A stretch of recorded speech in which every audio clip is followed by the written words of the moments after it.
की जय। सुनाओ।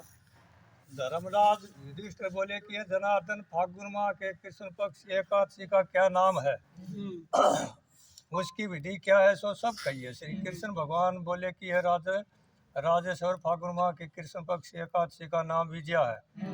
उसके व्रत के प्रभाव से मनुष्यों की विजय मिलती है। इस विजया एकादशी के महात्म के श्रवण व पठन से समस्त पाप नष्ट हो जाते हैं। एक समय देव ऋषि नारद जी ने जगत पिता ब्रह्मा जी से पूछा कि ब्रह्मा जी, आप मुझे फाल्गुन माह के कृष्ण पक्ष विजया नामक के एकादशी का व्रत विधान बतलाइए। ब्रह्मा जी बोले कि हे नारद, विजय एकादशी का व्रत प्राचीन तथा नए पापों को नष्ट करने वाला है। यह समस्त मनुष्यों को विजय प्रदान करता है।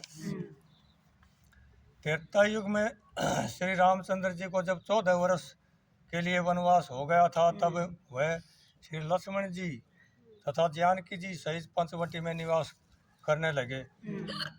इस जगह रावण ने श्री सीता जी का हरण किया। इस दुख समाचार से श्री रामचंद्र जी अत्यंत व्याकुल हुए और श्री सीता जी की खोज में चल दिए। घूमते घूमते हुए मरणासन जटायु के पास पहुँचे।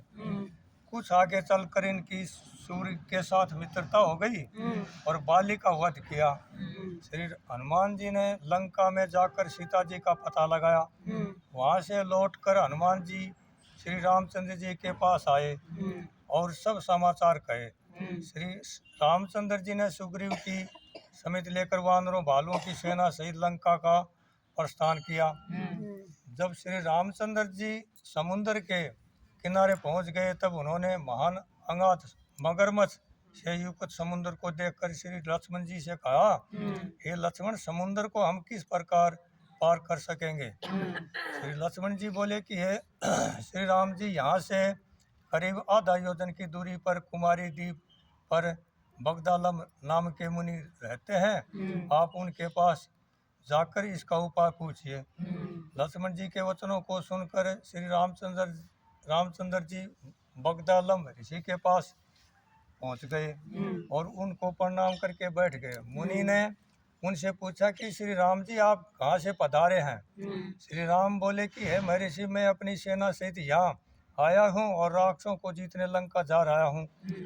आप कृपा कर समुद्र पार करने का कोई उपाय बतलाइए। बगदालम ऋषि बोले कि हे श्री राम जी, मैं आपको एक उत्तम व्रत बतलाता हूँ।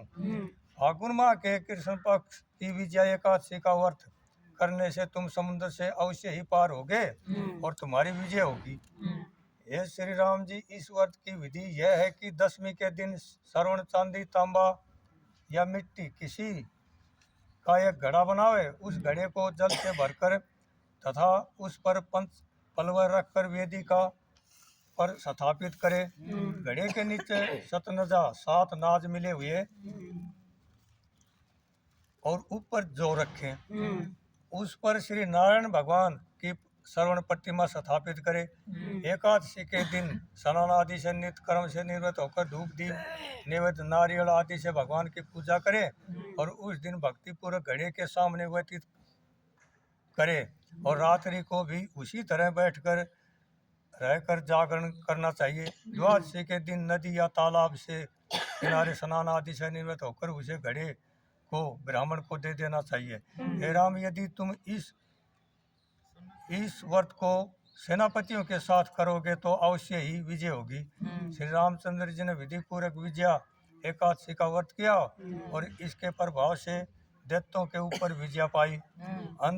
अंत हे राजन, जो मनुष्य इस व्रत को विधि पूर्वक करेगा उसकी दोनों लोकों में विजय होगी। श्री ब्रह्मा जी ने नारद जी से कहा था कि पुत्र जो इन व्रत का महात्म सुनता है उसको वाजपेयी यज्ञ का फल की प्राप्ति होती। बोल गया माता की जय। नाम ले।